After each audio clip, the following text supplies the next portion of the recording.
ശാരദ വേറൊന്നും പറഞ്ഞില്ല, അവർക്ക് 25,000 രൂപ വേണമെന്നുള്ളത്. അത് വലിയ എമൗണ്ട്. അദ്ദേഹം അതിന് മറുപടി അയച്ചത്, എൻ്റെ സ്ക്രിപ്റ്റ് പടം എടുക്കുന്നതിന് മുമ്പ് കാണുന്ന ഏക വ്യക്തി രവിവർമ്മയായിരുന്നു. അപ്പോൾ അദ്ദേഹം തിരിച്ചെഴുതിയത്, മലയാളത്തിലൊരു നല്ല സിനിമ ഉണ്ടാകാൻ പോകുന്നു, അതിൻ്റെ ഭാഗമാകുന്നതിൽ എനിക്ക് വളരെ സന്തോഷമുണ്ട് എന്നാണ് എഴുതുന്നത്. അല്ലെങ്കിൽ ഞാൻ ഒറ്റ ഷെഡ്യൂളെ സാറിന് എൻ്റെ പടങ്ങൾ ചെയ്യുന്നു, രണ്ടാക്കാറില്ല. കാരണം രണ്ടാക്കി അത്രയും കോസ്റ്റ് കൂടും. വീണ്ടും റീഅസംബിൾ ചെയ്ത് പിന്നെ പോയി ചെയ്ത് ഭയങ്കരമായിട്ട് കോസ്റ്റ് മാറും.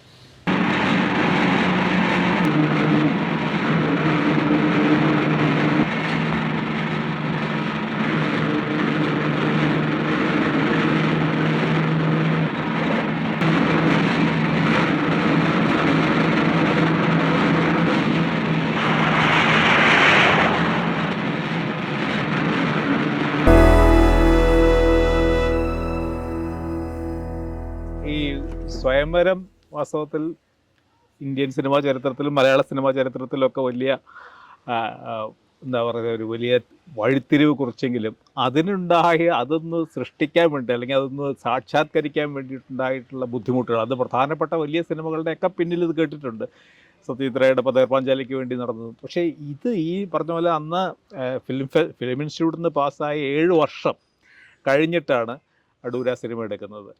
അപ്പോൾ ആ സിനിമയ്ക്ക് ആദ്യം, അതിന് മുമ്പ് 1-2 അനുഭവങ്ങളുണ്ടായിരുന്നു ഞാൻ വായിച്ചിട്ടുള്ളത്. ഈ പറഞ്ഞ പോലെ ആദ്യം കൊടുത്ത ഒരു കാമുകി എന്ന് പറഞ്ഞ സിനിമയുടെ CN ശ്രീകണ്ഠൻ നായർ എഴുതിയ സ്ക്രിപ്റ്റായിരുന്നു. അതായിരുന്നു ആദ്യത്തെ സിനിമ പ്രോജക്റ്റ്.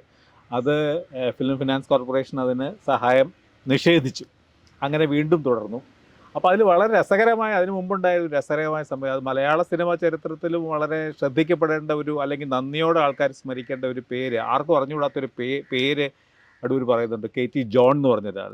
ആ ജോൺ എന്ന് പറഞ്ഞ ബോംബെ എന്നുള്ളൊരു ഫിലിം ഡോക്യുമെൻ്ററി മേക്കർ കേരളത്തിൽ വന്നൊരു സിനിമ എടുത്തതിൻ്റെ അതിൽ അടൂർ നൽകിയ സഹായം, അടൂർ അന്ന് സിനിമയ്ക്കോ ജീവിക്കാൻ തന്നെ ബുദ്ധിമുട്ടി കഴിയുന്ന സമയമാണ്. അപ്പോൾ അതിന് നൽകിയ ഒരു എന്താ പറയുക, അടൂരിൻ്റെ സഹായത്തിന് പകരമായിട്ട് അദ്ദേഹം കുറച്ച് ഫിലിമും ക്യാമറയും അനുവദിച്ചതാണ് ദ മിത്ത് എന്ന് പറഞ്ഞ 50 സെക്കൻഡ് അല്ലേ, 50 സെക്കൻഡ് ഡോക്യുമെൻ്ററി.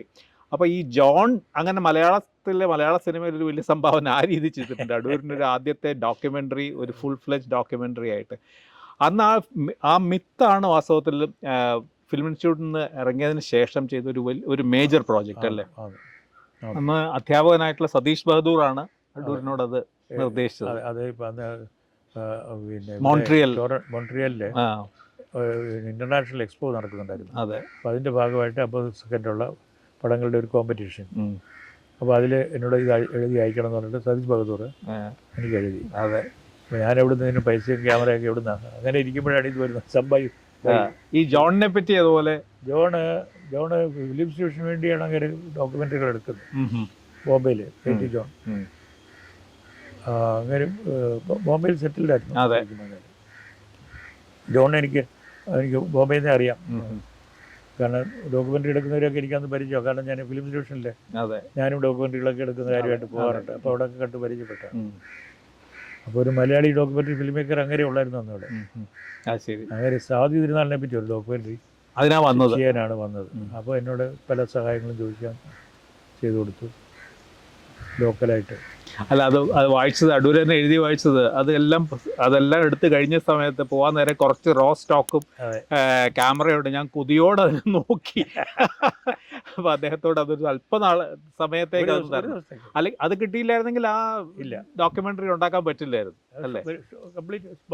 50 സെക്കൻഡുള്ള short film. അത് മോൺട്രിയലിൽ പോയിട്ട് ബെസ്റ്റ് എമംഗ് 20 എന്ന് പറഞ്ഞു. അധികം മാത്രമല്ല, അവരത് ലോകം മുഴുവനുള്ള 100 ഡോക്യുമെന്ററികൾ അതിന് പങ്കെടുത്തിട്ടുണ്ട്. കാനഡയുടെ സിനിമാത്തേക്കിൽ അത് സൂക്ഷിക്കുന്നുണ്ട് എന്ന് പറഞ്ഞിട്ട് എനിക്ക് ഒരു ലെറ്റർ വെച്ചു. അതെ. എൻ്റെ കയ്യിലൊന്നുമില്ല ഇതിൻ്റെ. അത് IMFBയിൽ ഇപ്പോഴും അത് പേര് കാണുന്നുണ്ട്. ആണോ?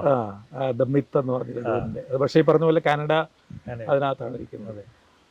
അത് അതില് അഭിനയിച്ച, അതിനകത്ത് കരമന അഭിനയിച്ചിട്ടുണ്ട്. അതിനകത്ത് കരമനയുണ്ട് ആണല്ലേ. കരമനയായ ആദ്യം ഒരു സിനിമ മുഖം കാണുന്നതാണ്.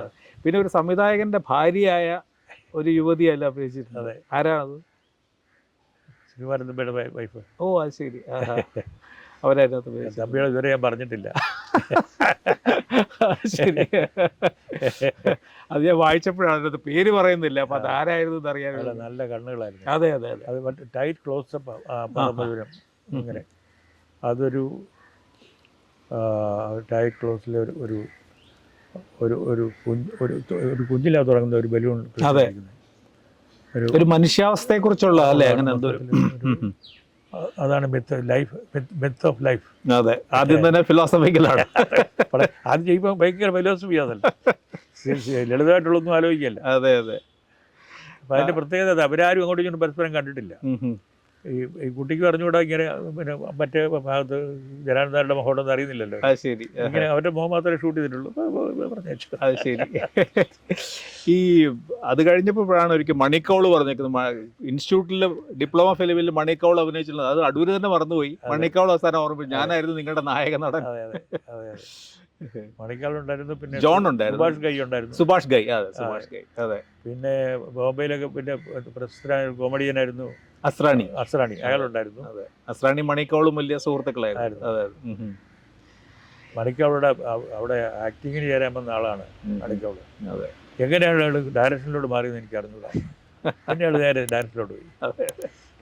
മണിക്കൗൾ പിന്നെ ഈ ഗോപിയൊക്കെ ഉപയോഗിച്ച് തന്നെ ഈ അടൂരിന്റെ സിനിമ കണ്ടതിന് ശേഷമാണല്ലോ സത്താസെ ഉദ്ധാതാത്മീ. അത് കഴിഞ്ഞ് സിനിമയിലേക്ക് വരുമ്പോൾ ഈ പറഞ്ഞ പോലെ പലരും സ്വയംവരത്തിന്റെ തന്നെ ഒരു അടൂര് തന്നെ പറഞ്ഞിട്ടുള്ളത്, ഈ ഋത്വിക് ഒരു സിനിമയിൽ നിന്ന് അതിൽ നിന്നൊരു ഇൻസ്പിറേഷൻ, അതിന്റെ ഒരു ഘട്ടം അത് പറയുന്നുണ്ട്. പിന്നീട് ഞാൻ നോക്കിയപ്പോഴേ അത് വളരെ ശരിയല്ല. അല്ല അല്ലേ? ആഹാ, അത് ശരി. അടൂര് തന്നെ പറഞ്ഞിട്ടുള്ളതാണ്. പക്ഷെ അങ്ങനെ പിന്നെ ഇത് പറഞ്ഞതിന് ശേഷം അതൊക്കെ നമ്മളൊക്കെ അറിയാൻ വയ്യ എവിടുന്ന് നമ്മുടെ ഇൻസ്പിറേഷൻ എവിടുന്ന് വന്നു കൃത്യമായിട്ട് പറയാൻ വയ്യ. പക്ഷേ പിന്നെ ഞാൻ കട്ടക്കിന്റെ പടം കണ്ടു. അതിനകത്ത് ഞാൻ പറയുന്നത് ഇവര് ഒളിച്ചോടി പോയതിനു ശേഷം പിന്നെ അവരെ പറ്റി നമ്മൾ അറിയുന്നില്ല എന്നാണ്. പക്ഷെ അങ്ങനെയല്ല, അതിനകത്ത് അറിയുന്നുണ്ട്. അത് ശരി. അതോടുകൂടി ലെറ്റ് ഡൗൺ ആയി.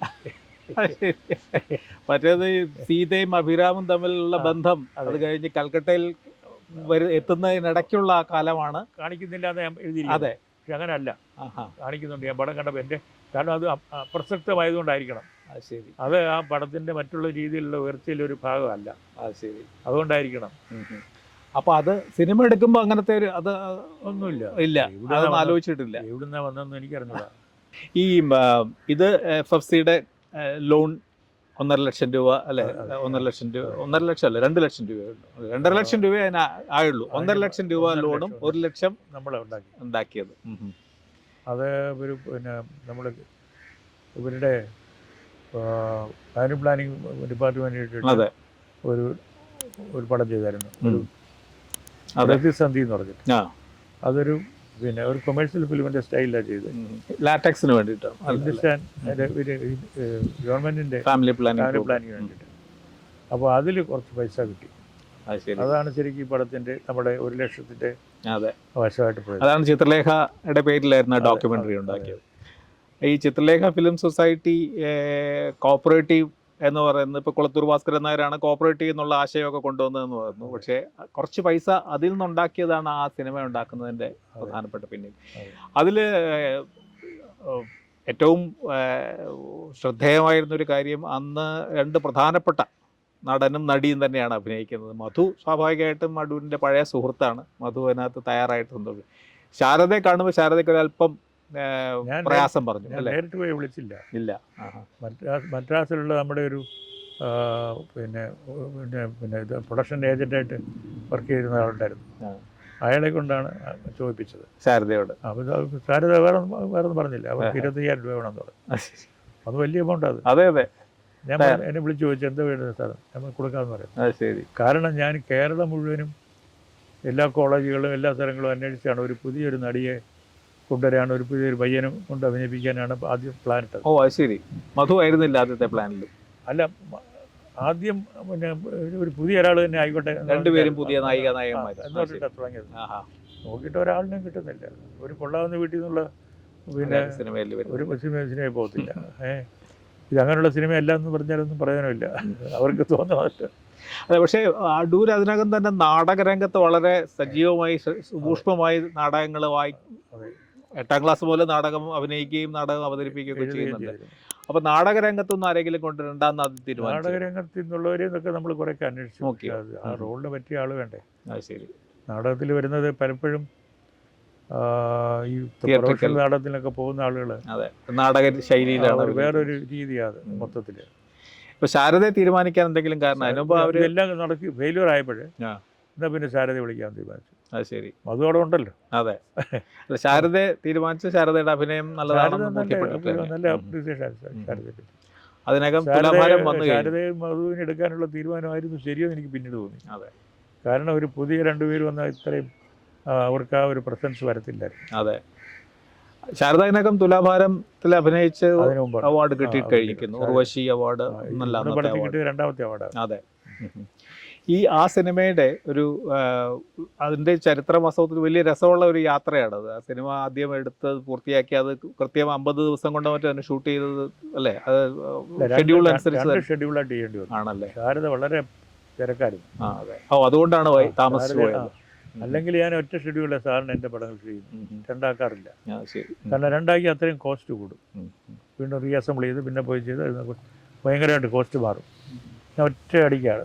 കോസ്റ്റ് മാത്രമല്ല, നമ്മുടെ എനർജി എല്ലാം വളരെ ടൈറ്റായിട്ട് ഇങ്ങനെ നിൽക്കുക. എക്സോഷൻ ഉണ്ടാകത്തില്ല. ഇടയ്ക്കൊന്നും ഇട്ടാൽ പോയി. അതങ്ങനെ കറക്റ്റ്. സത്യം പറഞ്ഞാൽ ആ ദിവസങ്ങളിൽ ഉറങ്ങാറ് പോലും ഇല്ല.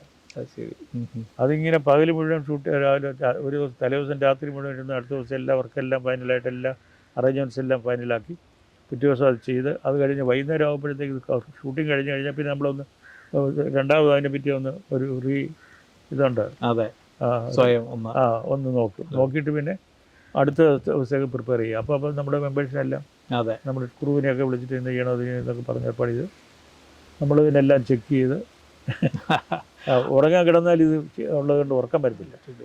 രാവിലെ വെളുപ്പിന് എണീക്കും. അപ്പോൾ ശരി വളരെ കുറച്ചേ ഉറങ്ങുള്ളൂ. 2 മണിക്കൂർ മാക്സിമം, അല്ലെങ്കിൽ 1 മണിക്കൂർ 1.5 മണിക്കൂർ, ഇത്രയേ ഉള്ളൂ ആ ദിവസം. അതിലൊരു ഏറ്റവും വലിയ ഒരു അതുപോലെ ബന്ധം ഇപ്പം മങ്കട രവിവർമ്മ അതിനകത്ത് തുടങ്ങുന്നു. അത് കഴിഞ്ഞാൽ 30 വർഷം നീളുന്ന ഒരു ബന്ധം. 9 സിനിമകളും മങ്കടയാണ് അടൂരിന് വേണ്ടിയിട്ട്. ഒരുപക്ഷെ അടൂരിൻ്റെ ഈ സിനിമാ ജീവിതത്തിൽ ആ ബന്ധം പോലെ അത്രയും അടിയുറച്ച അല്ലെങ്കിൽ അത്രയും ദീർഘമായ ഒരു ബന്ധം വേറെ ഉണ്ടായിട്ടില്ല. അപ്പോൾ അന്ന് മങ്കടയുടെ സഹോദരൻ അടൂരിൻ്റെ സുഹൃത്തായിരുന്നു. എൻ്റെ ജൂനിയറായിട്ട് ഫിലിം ഇൻസ്റ്റിറ്റ്യൂട്ടിൽ പഠിച്ചിരുന്നു. രാമവർമ്മ. അപ്പോൾ അതിനകം തന്നെ മങ്കട പിന്നെ അസീസിൻ്റെ സിനിമ ചെയ്തിരുന്നു, അവൾ എന്ന് പറഞ്ഞ സിനിമ ചെയ്തിരുന്നു, പിന്നെ PN മേനോൻ്റെ ഓളവും തീരവും. ഇത് രണ്ടുമാണ് എല്ലാം ഒരു പടം ഇത് ചെയ്ത് പിന്നെ അവരുമായിട്ടുള്ള ബന്ധം മതിയാക്കുമായിരുന്നു പുള്ളി. വളരെ സെൻസിറ്റീവാണ്. അതെ അതെ. അങ്ങനെ മാറാൻ മദ്രാസിലാണ് മങ്കട. അത് ഫുൾ ടൈം ഇൻഡസ്ട്രിയിൽ വർക്ക് ചെയ്യണം. ഇൻഡസ്ട്രിയിലേ പോയിട്ടില്ല പുള്ളി. ഇല്ല. പുള്ളി പിന്നെ ഡോക്യുമെൻ്ററികൾ എടുക്കുമായിരുന്നു. പിന്നെ ഈ BBC-ക്ക് വേണ്ടിയിട്ട് വിസ് ന്യൂസ് എന്ന് പറഞ്ഞിട്ടൊരു കവറേജ് ചെയ്യുമായിരുന്നു. അല്ല പുള്ളി ഇൻഡിപെൻഡൻ്റ്. അവിടെ ഡൽഹിയിൽ മദ്രാസിൽ നിന്ന് എവിടെയെങ്കിലും പടങ്ങൾ അങ്ങനെയുള്ള പടങ്ങളിൽ വർക്ക് ചെയ്യാൻ പുള്ളിക്ക് താല്പര്യമില്ല. ശരി.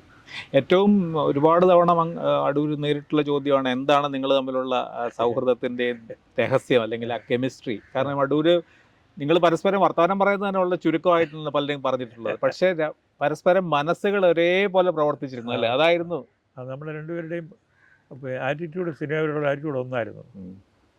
ഒരു കോംപ്രമൈസും ഇല്ല. അതേസമയം ചെയ്യുന്നത് ഞാൻ ആദ്യം സ്ക്രിപ്റ്റ് അയച്ചു കൊടുത്തു, ഫിനിഷ് ചെയ്ത് അയച്ചു കൊടുത്തായിരുന്നു. പിന്നീട് പിന്നെ വളരെ ചുരുക്കമായിട്ട് ചെയ്തിട്ടുള്ള ഒരു കാര്യം. പിന്നീട് ഇല്ല, അദ്ദേഹം അതിന് മറുപടി അയച്ചത് എൻ്റെ സ്ക്രിപ്റ്റ് പടം എടുക്കുന്നതിന് മുമ്പ് കാണുന്ന ഏക വ്യക്തി രവിവർമ്മയായിരുന്നു. അതെ. അപ്പോൾ അദ്ദേഹം തിരിച്ചെഴുതിയത് മലയാളത്തിലൊരു നല്ല സിനിമ ഉണ്ടാകാൻ പോകുന്നു, അതിൻ്റെ ഭാഗമാകുന്നതിൽ എനിക്ക് വളരെ സന്തോഷമുണ്ട് എന്നാണ് എഴുതുന്നത്. ശരി, പൂർണ്ണ സമ്മതമാണ്. അങ്ങനെ ഓരോ പടത്തിൻ്റെയും സ്ക്രിപ്റ്റ് വായിച്ച് ഇതുപോലെ ത്രില്ഡായിട്ടാണ് മറുപടി വന്നിട്ടുള്ളത്. അപ്പോൾ ആ ഒരു എക്സൈറ്റ്മെൻറ്റ് അങ്ങനെ ഉണ്ട്. ഒരു പുള്ളിക്ക് ടയർഡായിട്ട് ഒരു സ്ഥലത്ത് ഇരിക്കുകയൊന്നുമില്ല, അതിൽ വേറെ ഒന്നുമില്ല. അതെ, അടൂരിന് ഇതിന്റെ ഭക്ഷണം പോലും ഇല്ല. താല്പര്യമില്ല. വളരെ കുറച്ച് അതെ അതെ.